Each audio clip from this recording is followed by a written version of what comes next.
দাঁত খিচেছো তবু তো রোগা হচ্ছে না, নজর আমার মোটে লাগছে না, কি ব্যাপার বলো তো? আমি হচ্ছে তোমার জন্য আসল নজর কাটি। না না, কোমরে জালের কাঠি দেওয়া আছে না? তোমার কোমরে এখন জালের কাঠি আছে? হ্যাঁ, নজর লাগে তো তোমাদের মতো লোকেদের। তোমার কোমরে এখন সারাদিন নজর দিতে রেখেছো, নজর থাকবে না? নজর লাগবে না? নজর কাঠি লাগিয়ে রাখতেই হবে। তুমি এখনো জালের কাঠি লাগিয়ে রেখেছো কোমরে, তাই তো? একদম। লেবু লঙ্কা তুলবি? লেবু লঙ্কা একটা গলায় ঝুলাবো ভাবছিলাম, না এখন সে কি আছে না তাবিজ ফাবিজ সেসব কিনে নেবো একটা।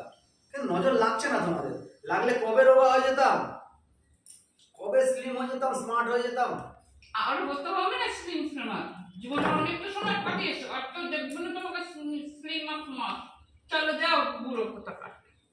তুমি তো অ্যাকচুয়াল ব্যাপারটা কি বলো তো, তোমরা কদর দিতে জানো না। কি আসল কদর? সোনার কদর দিতে জানো না তোমরা। কোন সোনা? আসল সোনা।